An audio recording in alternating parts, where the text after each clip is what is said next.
What is up, SVSers? We're back for another SVS Audiophile Happy Hour. Hey.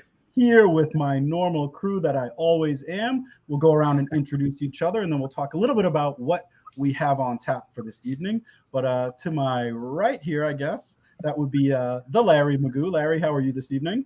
I am great, sir. Enjoying this and so ready to geek out a bit today about some movies.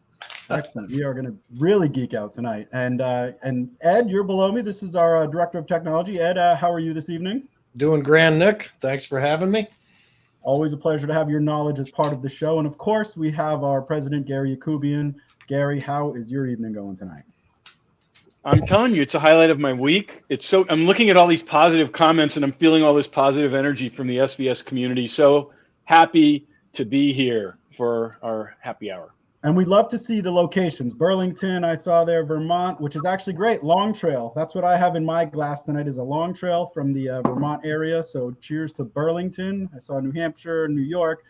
Hey, Brian Becker, stop heckling me. Brian Becker heckled me about, this is my SVS happy hour outfit. He's saying that I always wear the same outfit. You know what? Brilliant people. Brian, my wife just said the same thing. She's like, you got to stop wearing the same thing every time. You know, I'm notorious for that. Yeah. Well, we all have a zillion SVS t-shirts, but I mean, it's a blazer and a dark shirt. It's classic. Yeah.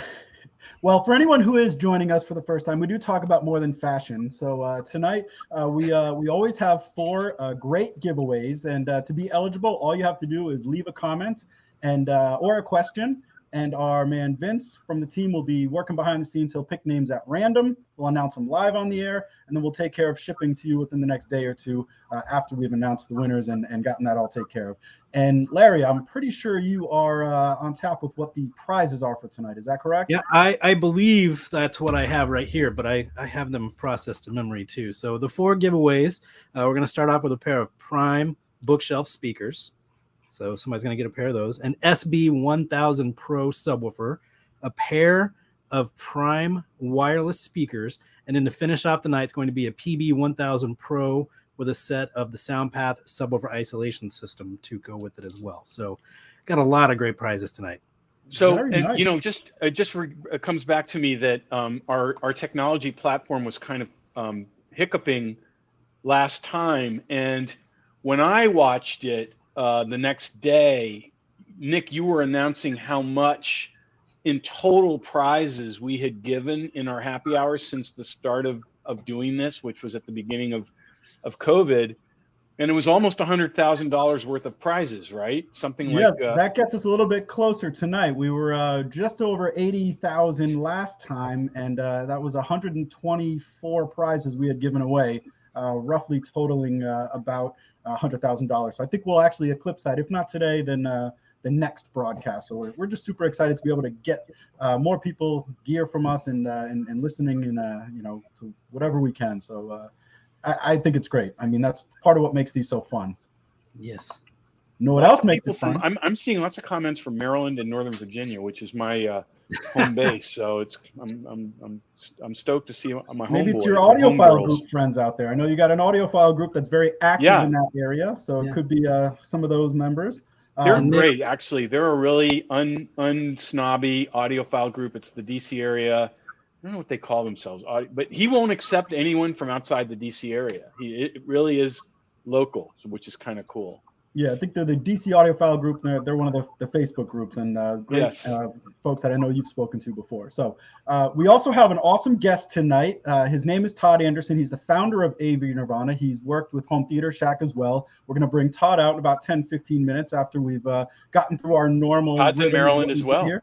Yep, Todd's in Maryland as well. And what really brought me to want to have Todd on tonight was he had shared this list of his top 5 most brutal LFE demo flicks, low frequency effect demo flicks. Oof, that's a mouthful. I'm excited. And we're not talking about like, you know, great nuanced bass and like, you know, super enjoyable. This is brutal. So I want to see what he has in store for that. And I know there'll be some commenters who have their own suggestions since we're only listing 5, although Larry might have 1 or 2 extras there. So excited to get to Todd there in a little bit and hear what he has to say about that and some of the cool gear that he's been reviewing as well.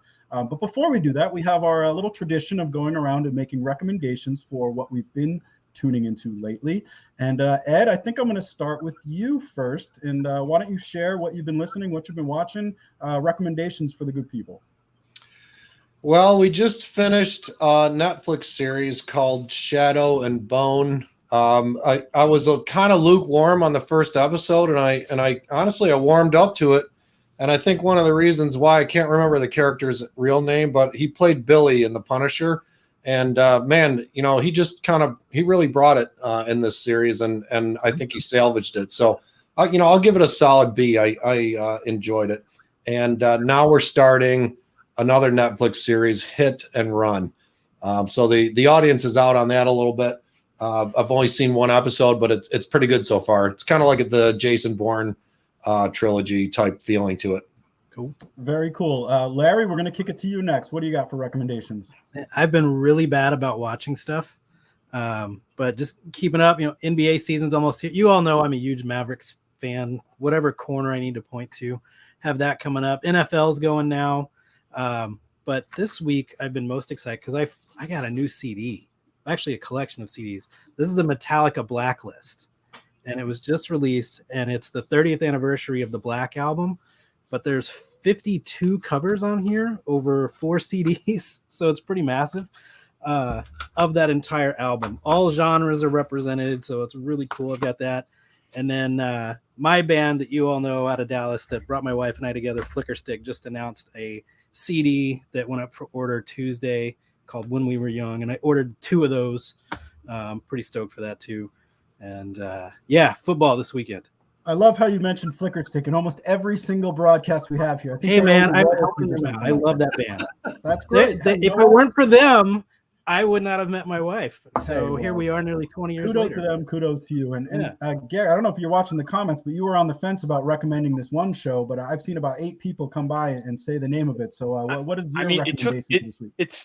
It's taken my family by storm, this Squid Game, to the point that they watched the first episode and they're like, oh, we have to stop watching it and all watch it together. It's like crazy good, I guess. I haven't seen it, so I watched a little bit of it with them, and it seemed very edgy, so I was afraid to recommend it. But it seems it certainly has taken my family over.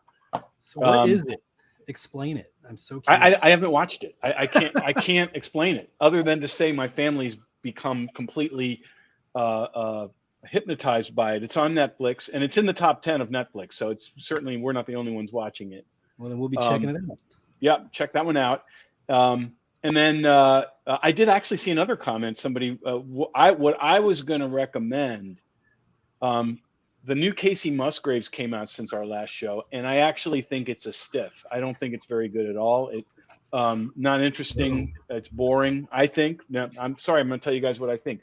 But at the same time, the new Lindsey Buckingham solo album came out, and I feel like it sounds like a long-lost Fleetwood Mac album. It's just absolutely brilliant. I can't get enough of it. So I'm going to recommend that one without reservation. And it also sounds good. So that's been fun. And then, I told you guys in our last show that I finally had live music ahead of me. I don't think I'd seen anything yet. And now since that last show, I've seen 3 live shows. I saw King Crimson, had never seen them before. And I saw Lindsey Buckingham, which made me go download that new album, and he was amazing. And you can see how well that guy plays. Just Google or search on YouTube Lindsey Buckingham on Stephen Colbert, and you'll see a really just brilliant performance by him of one of his new tracks. And then my favorite highlight, I got a note, an email marketing thing the day before a Jane's Addiction show in Philadelphia. And I just, on a wild hair, I bought a ticket. I drove to Philadelphia. I took a ferry over to Camden, New Jersey to see this Jane's Addiction. It was part of a long festival kind of thing. And it was just absolutely joyful and people were so happy to be there. It was really, really good. So live music is back. Offspring was there too, am I right? Yeah. They were right before Jane's Addiction, the Offspring, and I will say it was too much for me. I didn't Not enjoy your cup the of Oscar tea. too much. Yeah. Yeah. Well, as I like to do, I like to mention some notable album anniversaries, and one that I know, Gary, you were excited about. We actually posted about it on our social media. Tool's Enema turned 75, or 75, 25. Jeez, not that old. 25 last weekend. You know, I know you're a big Tool fan, Gary, and also hoping to see them live too. Is that right? Yeah, they just announced a massive tour, and there was a pre-sale either yesterday or the day before, and I got tickets for several shows. I will say this about Enema, which came out 25 years ago. You know, you don't even know how to categorize it. The first time I heard it, I had heard Tool was metal. I didn't hear the one before that, you know, which is can't remember the name of it right now. It's a good album as well. It just wasn't on my radar screen. And then I heard about Enema, and I was expecting metal. I was told Tool is metal, but they defy characterization, and Enema is a great example of that. It's just this brilliant, hard to describe. It's heavy, but it's not. It's melodic, but it's intense. The vocals are really, really remarkable. Maynard, the lead singer, he sings into a megaphone. He sings. It's just, if you haven't heard it and you have any love at all for rock music, get it and you'll thank me. But I think probably most of our gang has heard it. Yeah. The other anniversary. Senior year. Yeah. Pardon me? It came out my senior year. I remember blasting that in my my first car. So yeah.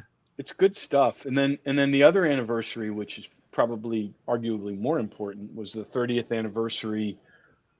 On the same day, 30 years ago, Nirvana's Nevermind and Red Hot Chili Peppers' Blood Sugar Sex Magic. So that's, to me, two really just groundbreaking, really cool. Again, I'm sure everybody's familiar with those, so you don't need my review of them, but really. Well, you stole my thunder with the Red Hot Chili Peppers, and I was going to mention that I got to see them at Woodstock '99, which is another recommendation I would check out if you haven't seen that documentary. It's quite entertaining, and having been within that sort of massive cluster that it was, it certainly put a new perspective and spin on it for me. But yeah, so Red Hot Chili Peppers, that was a big album, and I would recommend seeing the Woodstock '99 documentary. The other documentary I've been watching is the Muhammad Ali one on PBS, which is excellently done. If you didn't know, I've heard that too. I want to see that too. That's with Ken Burns, right? Yes. I believe it's the Ken Burns. Yep, and it's the episode about Sonny Liston specifically. I really enjoyed. I also got to see Godzilla versus Kong, which kept my family awake kind of later than I think they wanted to, but definitely a great demo track that I think we'll be using for our future trade shows. Very much. And then I guess breaking news from the last hour or so, they just announced the Super Bowl halftime show, and Gary's the only one who doesn't know who's performing, so I'm going to get your reaction. How's this lineup? Kendrick Lamar, Eminem, Dr. Dre, Snoop Dogg, Mary J. Blige, and Creed. Now, no Creed, but all those other people are going to be there. I find that totally amazing. I love it, and I thought the Weeknd's performance, by the way, was very underappreciated. I thought it was really good. Unreal. Kendrick Lamar is a generational artist. I just absolutely adore him, and I actually know Dr. Dre from my olden days at Beats. And he is a super nice guy, and another generational talent. So that I didn't know about this, but I'm thrilled to hear it. Yeah, no, it's going to be an action pack. I think you're going to hear a mashup of a lot of the most popular songs from all those artists. So I think you'll get a certain amount of people watching just for that. But certainly one of the better shows that I've seen announced for the halftime in a long time. So before we get to our first giveaway, I did want to get to one question that we got posed last week that we didn't get around to, and that was from Ross Warren. And Ed, I'm going to throw this one to you first, and it is, what are the differences between the tweeters and the Prime Pinnacle, and the Ultra Series models? Ross Warren wants to know basically what differentiates the tweeters between those three speakers. The two tweeters do look identical from the outside. The Ultra tweeter has some modifications to the motor. which will not go into detail, but it has modifications to the motor that improve the frequency response linearity and lower intermodulation and harmonic distortion. So that's the difference between the two. It's the secret sauce in the motor. Gary, anything to add to that as far as explaining what the technical terms that Ed just went through there? I think he captured it. I mean, remember, these are speakers, and it's really more about how they sound, what they do, than how they do it. Very well. All right, let us move into our first giveaway for the night, and then we're going to welcome our special guest. The very first giveaway is a pair of Prime bookshelf speakers, and our winner for that is Ronnie Wiggins. Ronnie Wiggins, congratulations. We got some bookshelf speakers coming your way. Congrats. And I think you guys are all reading the comments here. Let's. Oh man, they're flying by. I know. It's some good stuff too. So our guest this week, as I teased here a couple minutes ago, first I got to get rid of Ed. Sorry, Ed, you're going to come back for the lightning round here at the towards the end of the broadcast here. But it was great. Can't get rid of Ed. All right, how much time do I have to grab some booze? Enough time for that. We need you to loosen up. Yeah, you can't go to a liquor store, but you can run upstairs. I was too stiff on the ultra. No. I'm totally kidding. No. You're good, Ed. You're good. Silly. You're never. Need to break in. All right. So as I was saying, we are very happy to welcome somebody that we think is a great contributor to the industry. He is the founder of AVNirvana.com. He's also written for Home Theater Shack, and he's got a really, really cool background that sort of puts all of ours to shame there with some pinball machines. Todd Anderson, welcome to the Audiophile Happy Hour, Todd. Thank you. How's it going?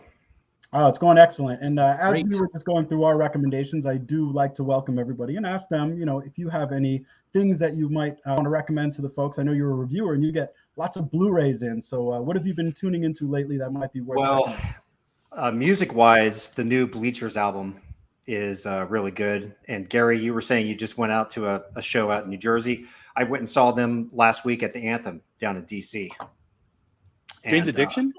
No, the Bleachers. Oh, right. The Anthem is one of my favorite. That's one of my favorite clubs to see music in. Oh, fantastic place. I think they fit about 4,000 people in there, and it was sold out. The energy in there was fantastic. Oh yeah, it was a great show. The Bleachers. So if anybody is in a town that they're going to be visiting this summer or this fall, I should say, go check them out. And I saw Free Guy last night, and I saw it in my home theater. For all of you waiting for that Blu-ray or the 4K Blu-ray to come out, you're going to be really, really happy. Awesome. Audio is off the hook. It's a beautiful film. So good stuff. Some good comedy, good mixture. You said it was quite a mashup of genres too, like in terms of what you're getting for out of a movie. Yeah, it's like The Truman Show meets Ready Player One meets Deadpool. It's I was telling you guys, it has a little bit too much of that Deadpool humor flavor, the way it's delivered, but it's good stuff. It's, probably one of the better releases to come out for the home market this year. Well, I'm sure our crew will be checking it out, as will all of us. And if there's a demo scene in there, Larry will find it and we will be sharing it, hopefully at CES when we're in Vegas in January. But one of the reasons I was most interested in having you on, Todd, other than the fact that you've got a wealth of AV knowledge, was you started this sort of Twitter stream that got a lot of attention. And, basically it was, I teased it earlier. I want to make sure I get it right. Top 5 most brutal LFE demo flicks.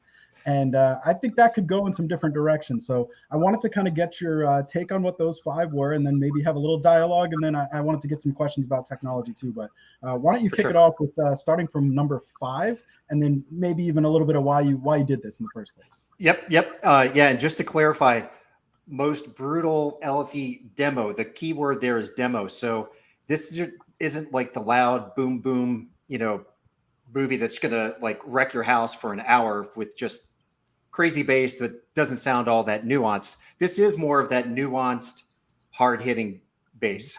Okay. So should we go for it? Let's do it. Let's start with number 5. Number 5. These are in order, am I right? Or are these just in no particular order? Yeah, these are in order. And unfortunately, this is one that I wanted to make number 1 because I love this movie. It's in my top 5, maybe top 10 movies of all time, but it's Interstellar. Interstellar, and why? Interstellar has some incredible bass. Yes. When they enter the wormhole, there's the black hole scene near the end, and if you have a good subwoofer setup, that'll shake your bones pretty good. Yeah, Christopher Nolan really loves his audio, so it's most of his movies are always in the top 10s. You know what's interesting about that movie though is the audio side of it, the beyond the bass, is it's a little distressed. Yes. So it's not this crisp, clear soundtrack. So, you know, to me, it plays two ways. I love the bass, but sometimes it's a little too grating throughout the movie. Not the bass, but the rest of the audio. So, yeah. Well, there you go. Interstellar number 5. What do you got for number 4? Okay, Larry, you're going to like this one. Transformers, Dark of the Moon. Heck yeah. Optimus Prime. There it is. Great. I mean, there's a scene 3/4 of the way through the movie where the guys they're jumping out of that helicopter plane. I forget the name of, you guys know what I'm talking about though. Yes. There's the heartbeat. Yeah, the heartbeat, and then the building is getting destroyed by the robot that looks like a worm or a snake. I mean, it's just insane. LFE, a wonderful demo. And that one, by the way, like Interstellar, both the 4K and the Blu-ray disc are good to go. So before we get to number 3, I should say that you are listening to these with dual 16 Ultra subwoofers. Is that correct? Dual 16s in the front, and in the back, I have dual Power Sound Audio XS30s, which are each of them are dual opposed 15-inch drivers. So it's a quad array. So fair to say you're getting the full experience from these LFEs. Yeah, a little bit of bass in that room. Yeah, a little bit of energy in that room. So taking that into account, what do you have for number 3? Number 3, Edge of Tomorrow. Mm-hmm. Crazy. I mean, the opening scene to Edge of Tomorrow can kill lesser subs. If you have it, if you have your bass cooked pretty hot, be aware. And that's available only in Blu-ray and disc right now, 4K over in Kaleidoscape. Both of those are phenomenal tracks, so you can't lose with either one. Yeah, I don't think there's a single movie that's ever been made that has that much intensity in the first 2-3 minutes. Before 10 seconds. Yeah.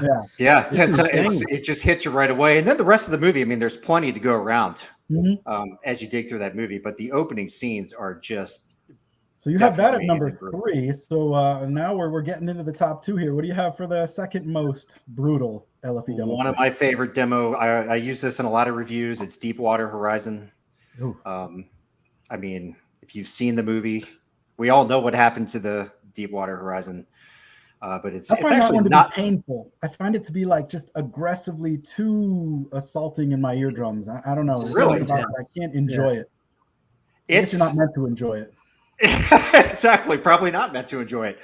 There's a lot of nuance within the bass, though. It's just not, at least in my system, it's just not loud and boomy. It's quite a ride. Once they start kicking up rocks and the oil is flying up that shaft, look out. Yeah, and I guess if you're going to do that one at events, convincing realism, then it's not going to be enjoyable to be inside an oil rig that's sort of melting down. So I could see why they went for that approach of like over the top to the point of like I can barely enjoy this. All right, so here's a little drum roll. There you go. Number 1, most brutal LFE demo flick. What do you got for us? It's War of the Worlds on Blu-ray. Interesting. You can't go 4K. They doled it down a little bit on the 4K Atmos track. But the pod emergence scene is, in my opinion, one of the great bass scenes ever, particularly because there is some layered nuance in that scene, especially when the pod stands up. There's a little bass drop within the rumble that you have going on that if you have good subs, you're going to catch it. You're going to hear it. It's just a really impressive. I mean, every time I listen to it, it feels like my house is cracking in half. And I think that's one of the best ever. Yeah, the lightning. The lightning. Showing that to my oldest is 18 now, and I tried showing it to him years back, and we didn't make it past the initial pods lightning strikes, because we were also having we had bad storms that week here in Dallas, and he's like, nope, I'm done with this for now, I'll watch it later. So it's time to revisit that one again, because I do have the 4K version and the Blu-ray sitting right here on my shelf. I'm seeing tons of great recommendations from our community, and I feel like we could do a whole hour on this, which is why I limited it to 5, because I thought this would just take over if we let it ride too much. But thank you for sharing that. You can actually find Todd at AV Woofer on Twitter. Am I right? AV Woofer? Yep, that's correct. Twitter. So that's where I learned about this list, and definitely check him out there. So Todd reviews a lot of products, and I know one of the things you had in recently was some new AV receivers. And I'm curious, basically what your take on is the like new technology that's emerging, or trends with AV receivers, things that maybe are new to the game that we didn't see before, that people might be interested in hearing about. Yeah, well, I mean, this is really the first year where HDMI 2.1 is rolling out in full force. It happened last year. Yamaha, Denon, Marantz, they all released pretty much one port in, one out for 2.1. But anybody that follows it knows that they had faulty chips, and not their fault. It's where they were sourced from. And so this year, the correction has been made, and we are starting to see everybody's coming out with 2.1 pretty much across the board on everything going in, and 2 ports coming out. So that's really exciting. Whether or not people are going to be using it, we're a long way off from maxing out 2.1, but there's a lot of gamers out there that want that. So that's a good thing. All of us more home theater centric folks, it's going to be a while, but it's good to know. Good to know that's coming along. Yes. And you mentioned there was some bass correction functionality coming in one of the receivers as well, right? That's right. Yeah, I have 2 new Yamaha units, and I believe it's the A4A and the A8A. They're the Avantage series, and have not had a chance to crack the boxes open and put them through their paces yet. But Yamaha's saying that they've brought some new bass control into their YPAO room correction, which was notably lacking in years past. So that's pretty exciting.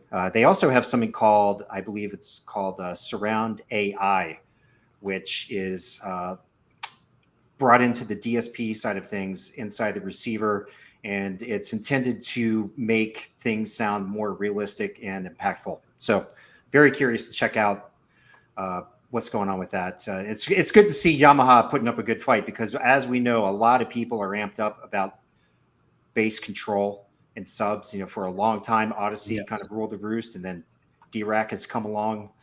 And we're seeing D-Rack roll out with Onkyo and Pioneer, which is the other really, really exciting thing about 2021 is Onkyo and Pioneer coming back in the scene.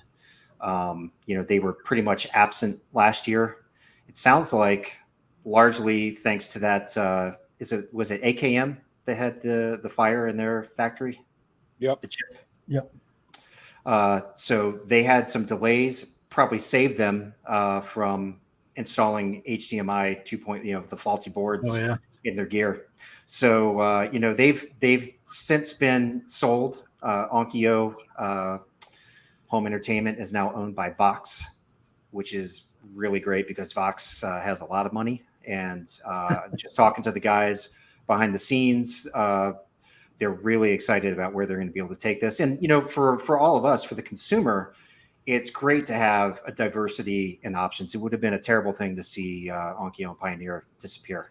So they're rolling out, and they're bringing D-Rack Live at price points that we really haven't seen before. So very cool. That to me is also really exciting. Then on the flip side of things, Storm Audio, they just released their ISP Core 16, which is like I think it's 11 or 12 grand, which is a lot. But if you're looking at that higher end processor, this gives you entry if you're not looking to spend 20 grand.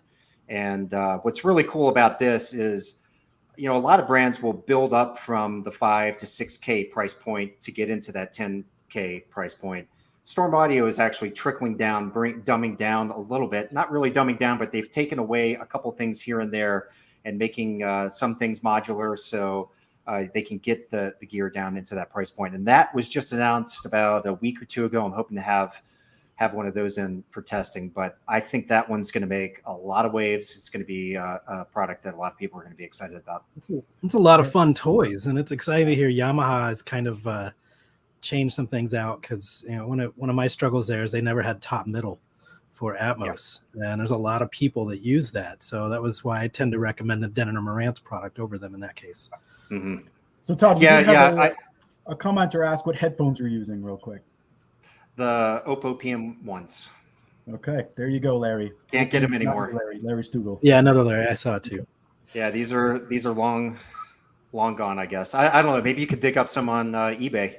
No, I think you got the vintage look is working for you there. I think there's some increased searches for that coming forward. So you get a ton of review gear in, and I know it's sort of a struggle sometimes to determine how to prioritize everything. But I think taking that aside, when you're building a home theater, what are the most important components to you? Like, what shouldn't you skimp on if you're building a full-on surround sound multi-channel home theater?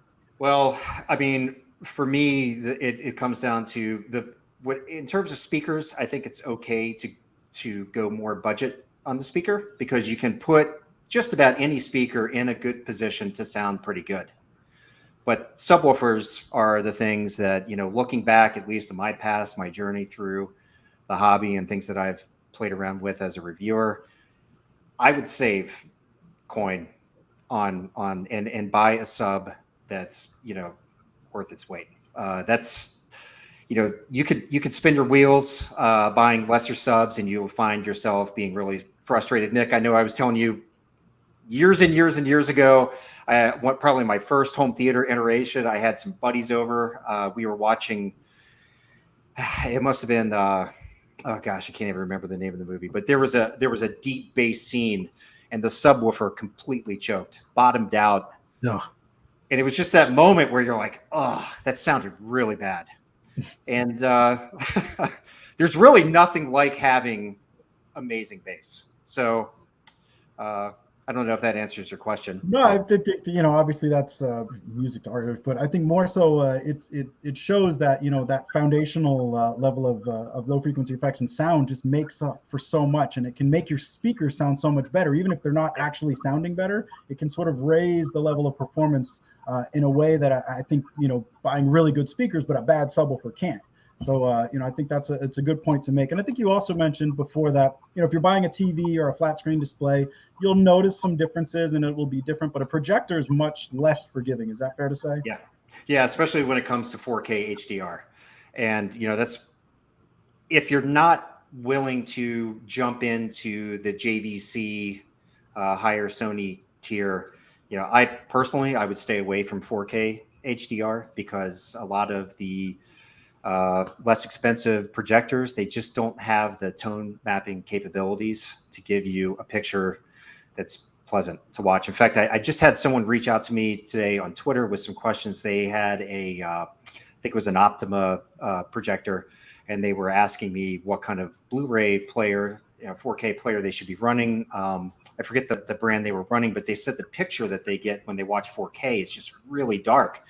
And there is a correction for that. You can buy a Panasonic UB820 or UB9000 that has tone mapping built in into it, and it will send a signal out that will look good on a projector that can't handle it. But in general, my personal opinion, if you're not going to pay up to get a projector that can handle it, particularly, I'm a huge fan of JVC. I mean, I've just been a customer of theirs for years. I'm on my third or fourth projector of theirs. If I was buying now and I was looking budget, I actually would go back and look at used JVC projectors that are on the market on eBay. Just budget in buying a new OEM bulb. Don't go on the market and skip buying OEM. You have to pay up, $400 or so to get an OEM bulb. But I would just get a straight 1080p JVC projector and just watch Blu-rays, because the picture back then was amazing. It's still amazing.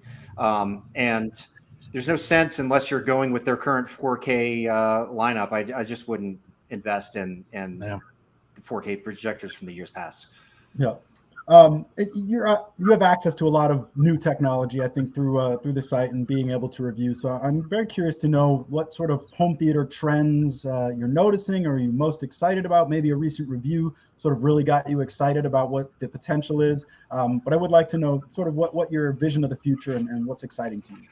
Well, one thing is, the decline of the disc. I mean, we're watching it happen.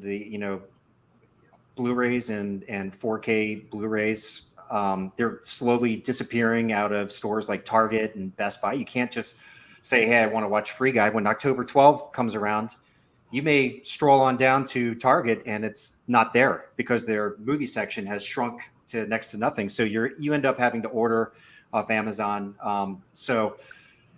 I had the pleasure of reviewing a Kaleidoscape unit. Their Terra plus Strato C. So a Terra is their server. They have servers that go from 8 gigs all the way up to 72 gigs, or I'm sorry, terabytes. 8 terabytes to 72 terabytes. And then they have a separate decoder, which is the Strato C player. And you can put them all around your home.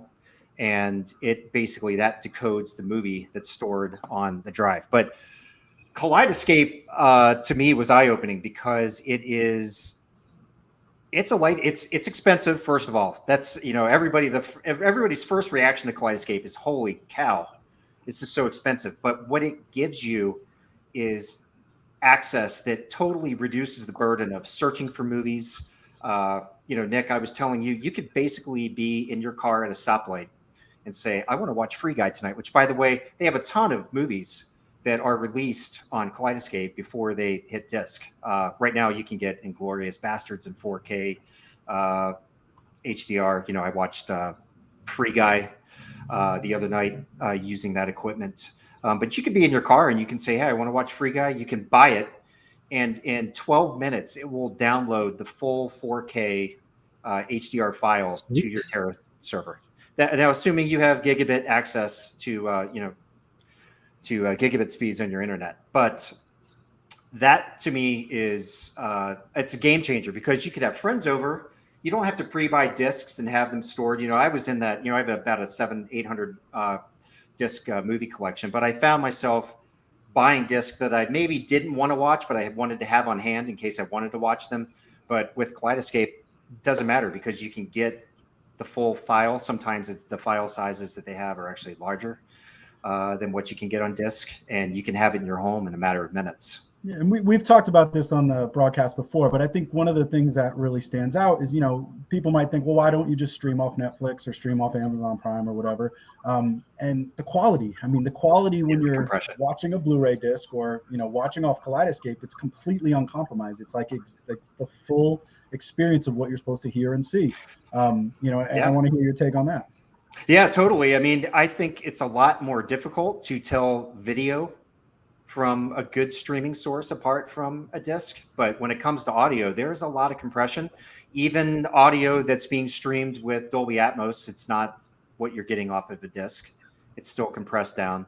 So yeah, you're definitely missing out on, the director's intent, as people like to say. But yeah. And Larry, there's something else about Kaleidoscape that I think you would actually really like is there is something called scripts where you can take any movie you own, you can go in, you can clip out a demo scene that you like, and you can build out basically your greatest hits demo reel. And it's really cool because the screen starts off with album or cover art or the movie poster or whatever it may be. So, you can start off with Interstellar, and then that fades into the scene that you've taken from Interstellar. And you can build this out. You can share it with friends as long as they have those movies in their collection, they can watch it. But it's a really cool system. Yeah, I've got some friends that worked for the company, and I was talking with them about trying to get one to travel with for work so that I could do all that. But, the Kaleidoscape's cool. And if you do buy the physical media, you can store your physical media too in some of the other variations of their product. But, there's a lot of us that maybe don't necessarily have the budget for the Kaleidoscape, and that's where, you know, buying the physical media is cool because you have the disc and they come with the digital versions, which is awesome because, you know, then you don't have to worry about your kids messing up your discs on the Disney content or, you know, losing whatever. It's always there. You can watch it on your iPad or whatever while you're traveling and being offline. I hate to interrupt. We are due for a giveaway. Sorry. I know have at it. We owe a giveaway, and I'm sure nobody will mind that interruption, but we are giving away an SB1000 Pro subwoofer. So all that talk about bass got people excited. Jeremy Nuzum, N-U-Z-U-M, congratulations. Jeremy, SB1000 Pro subwoofer. Congratulations. So Todd, I mean, I love the information you're sharing about the reviews, and I want to give you an opportunity to sort of tease anything that maybe you're working on that people should look forward to on the AV Nirvana shot. Sure. I actually have a little prop here. Oh, there you go. This is iFi Audio's Stream. This is a Wi-Fi transport. All it does is it's an open source. You can hook it up to a headphone DAC, or if you have a DAC attached to a 2-channel stereo.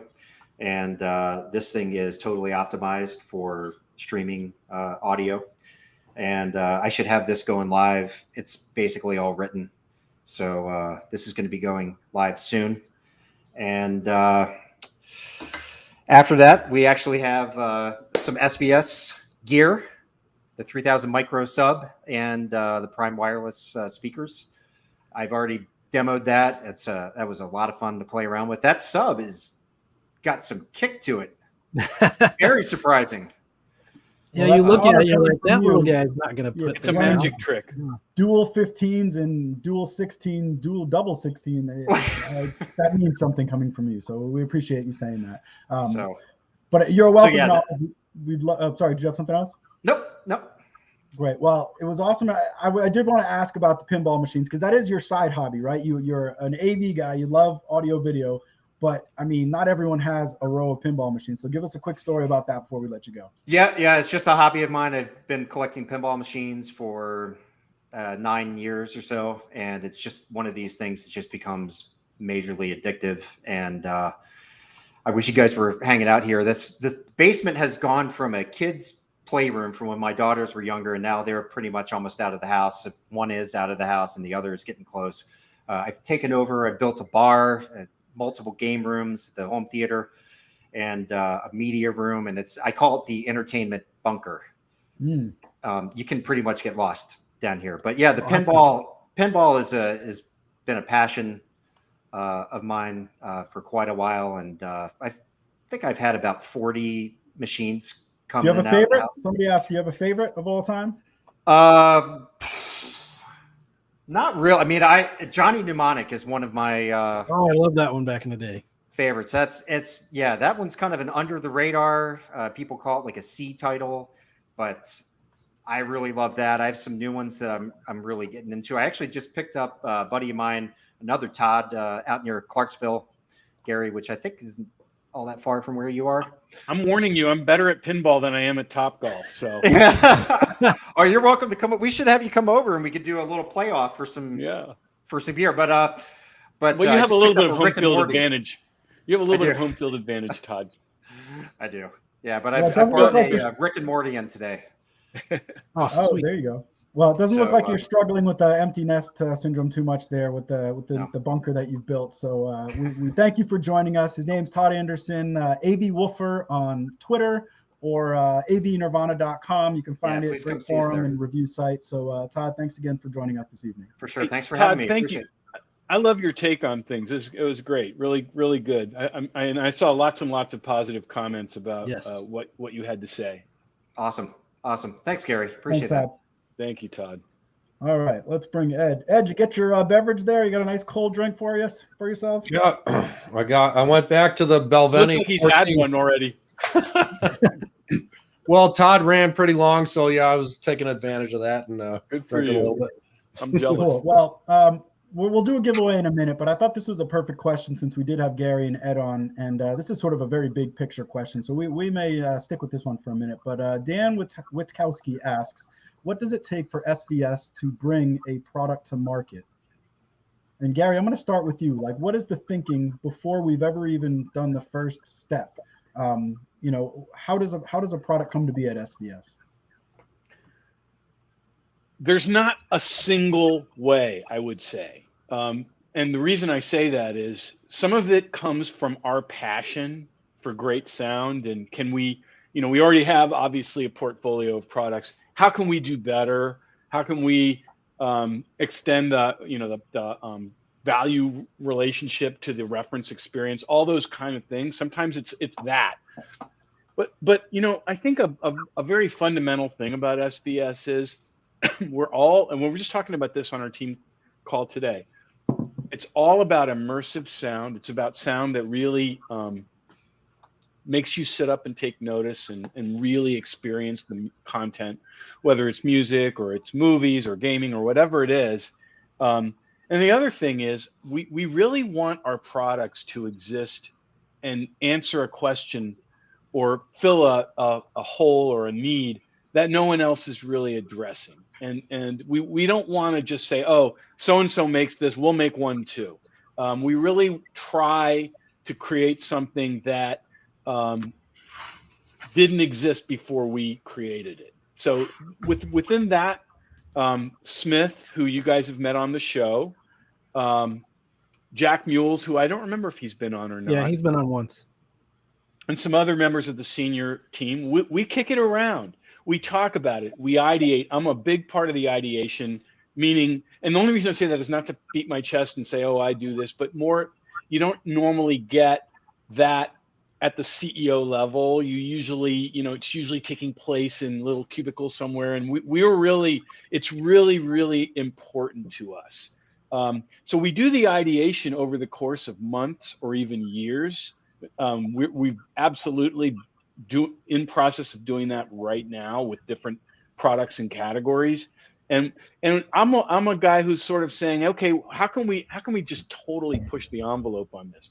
After we start defining it and ideating it to a level where they can model it, we have all kinds of really high-end engineering software where we can model it theoretically, model the products. There's a lot of stuff available. We have really, really sophisticated engineers that can do that. So then you start to make the product take shape in the theoretical space, not in a physical space. And you kind of create in advance of any prototype, hey, this could be this. And then comes the prototype stage, and that's where the really rubber meets the road.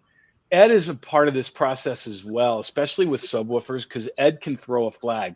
Ed can say, well, if we do that, it's not going to do this, or he can kind of stop us before we make a mistake, because he's been involved with subwoofers for how many years, Ed? 20. Seems like longer. 20. It seems like longer to me too. 20 years at the forefront of the, no, I don't mean it in a bad way. I mean it in a good way. It's 20 years at the forefront of the subwoofer world, because there's so many secret sauce things we do that we need to make sure we check every box. And I guess, you know, once you prototype a product, you start playing with it, you see it in physical space, you listen to it. It depends. Sometimes we can charge forward so fast. 3000 micro is a product that, I mean, I could say 5 years we were talking about stuff like this, but we just couldn't get there because it was a, you know, I'm like, if it's not small, and it has to be both small and be a real SVS subwoofer experience. And it kept not being one or the other. It kept either not being small enough or not enough of an SVS subwoofer experience. So there was lots of back and forth, right, Ed? And lots of pain and agony, and maybe we'll never do this. And then we finally got there, and boy, it was really worth the process. So I remember the day you walked into the showroom and we had a prototype of what would become the 3000 micro, and you looked at it and said it's too big, and you turned around and walked out. Yeah, I mean, Smith and I stared at each other and we're like, oh, okay, back to the drawing board. Because if it's not delivering, if it's delivering the performance of other models in our lineup and it isn't that much smaller, to me, it's like not worth it. Right. So that was I know I can be a pain. Your point there was more that I can be a pain, but no, it was that it didn't meet the concept and what we wanted the 3000 micro to do. And that was almost essentially word for word your comment. You said, it's fine that it's performing great, but it needs to be smaller and perform great. So we've got work to do. So I have a bit of a follow-up question to this conversation. We have another giveaway to do. Our Prime Wireless powered speaker system, a pair of Prime Wireless powered speakers, is going to Adriana Maria. Adriana Maria, congratulations. You got a nice Awesome. Am I going to make you mad? I feel we're talking about the 3000 micro. Let's give her a 3000 micro. Whoa. Any objection to that, Adriana? I don't think so. Vince, make sure you get your notes straight there. I know you love when we pull these wild cards, but this isn't that big of a deal. It just costs us some money. But we're celebrating. We're going to get this will put us over $100,000 in prizes given away. And it's an awesome computer. I've seen about 7 or 8 questions come in about when are we going to do a computer audio system. And if you have not looked at Prime Wireless powered speakers as a computer option, you absolutely should. That is what is here on my desk with the 3000 micro under the desk, and it is phenomenal. I do want to say, because we were talking about you have to get a Kaleidoscape, which is an insanely expensive product. This is an expensive. I have Prime Wireless as mine as well, but I work here, so it is an expensive solution for a computer. But I actually as recently as last night, I was watching YouTube music videos and listening on my Prime Wireless, and it was really so much fun. It was it's worth it if you can get there, but I get it that some computer speakers are a fraction of that price. Very good. The follow-up question I did want to ask was Jeffrey Dunton asks, what is the process of voicing a speaker to a room? And I think this speaks to sort of after you've gotten through the theoretical part, that sort of real world testing. What does that entail? That's actually great part 2 to the first question, which is, basically you start in the theoretical realm, and then you create a prototype where you feel the form factor, the drivers, the values in the drivers are going to get you where you need to go. And of course the crossover design. And then you start. First, you measure it, and we've talked about this in previous shows. You measure it in what's called an anechoic chamber. Anechoic chamber is basically a large room that's been treated to the point that virtually no reflections are possible in the room, and so you can measure it essentially in a space where the room has no bearing on what you're measuring. And once you get it anechoically where you want it, that's kind of a theoretical space. It's a physical space, but no room is like that. Then you can wheel it into, we literally wheel the prototype into what's called a calibrated listening room, meaning it's a listening room that's designed to be an average of most normal people's living space. And we have a couple of those that we use. And we listen, because listening has got to be a massive part of this. We listen to our tracks that we know, and we do it exhaustively. We make adjustments, and we measure the response in the room. And we make adjustments to the crossover, sometimes to the driver values, sometimes to the, what's the thing? And now I'm forgetting, I'm just having a brain, the diffuser. Sometimes to the diffuser, on the tweeter. You make all these different changes on the fly, and you listen to what you did and you measure it. And if you get to a place where you feel comfortable, then you wheel it back into the anechoic chamber and listen to what you did to it in a theoretical environment. And basically it's an exhaustive, iterative process, meaning you just go back and forth, trying different things until you get where you want to get. And listening is a huge part of that. Yeah, and then we all get our hands. I see somebody asking, Hexam is asking, it says, does Gary create a psychologically safe environment for staff to speak up with concerns and recommendations? Absolutely. We all have input. I think all 4 of us are sitting on products that we play with before it comes out. We all give input. We kind of tear them down. We put them through the paces, and then everybody in the company has input. There was a moment where Larry tore us.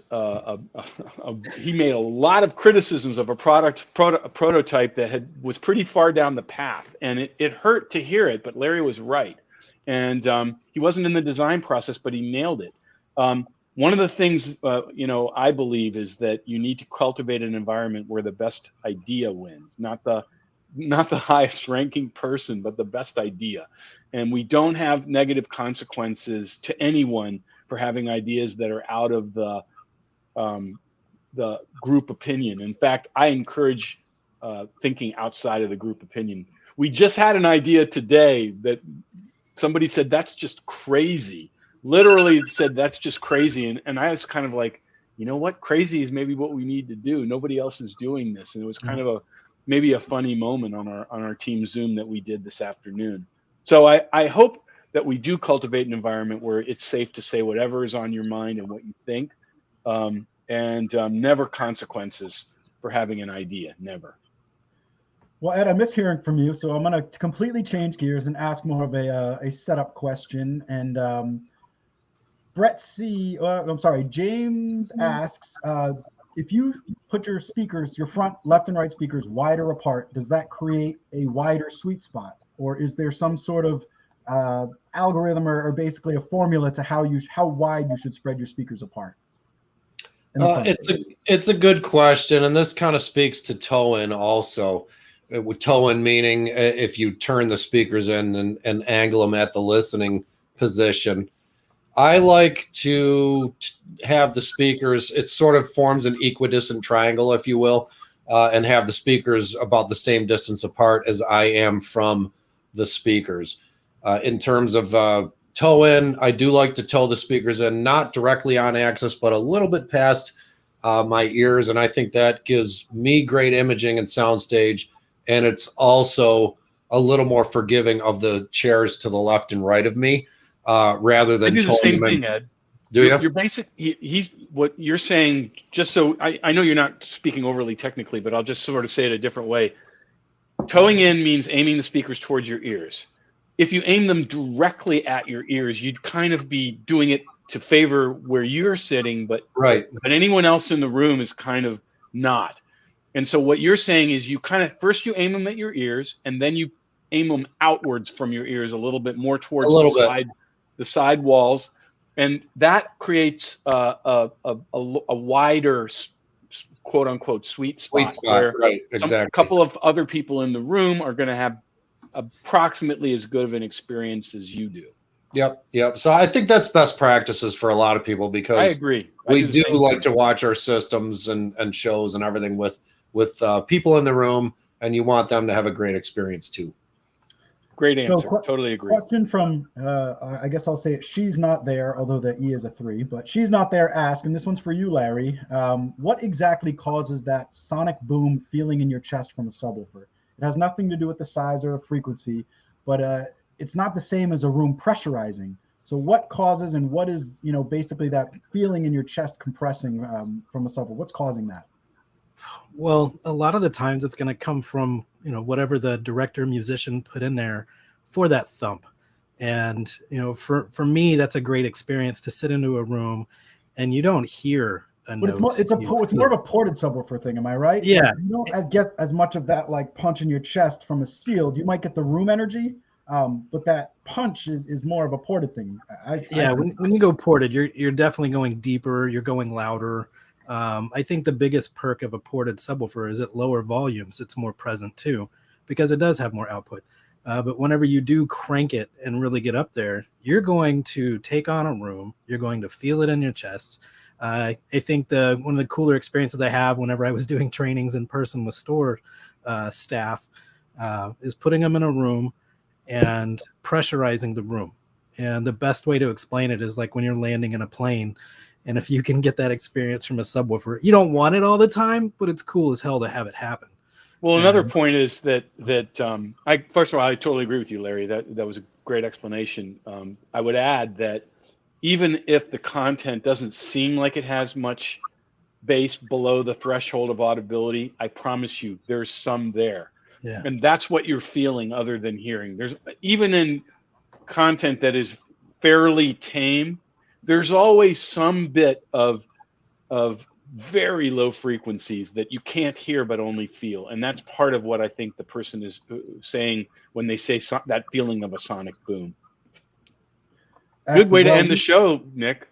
I know we're right up. And we have one more giveaway, right? I promise Before we do our final giveaway, I do have to say our next broadcast is going to be Thursday, October 21st, as we always do, 6 p.m. Eastern time. So we'll get all the word out there before we go live on the 21st. But our final giveaway of the evening is a PB1000 Pro subwoofer with, Larry, the SoundPath subwoofer isolation system. And yes, that's the entire name. That's right. Say it 3 times fast. And they're not just rubber feet, so don't say that. No, don't say feet. That's right. And the winner of the PB1000 Pro with the SoundPath subwoofer isolation system is Andy Garner. Congratulations, Andy. Andy, congrats. Ship it out. So thank you, everyone, for tuning in. Thank you to Todd Anderson and his awesome pinball machines. We'll be back on October 21st, sharing some more knowledge. Lots of great questions we saved here, so we'll get to as many as we can. Thanks, everyone, and have a great rest of the week and a happy October. Bye, everybody.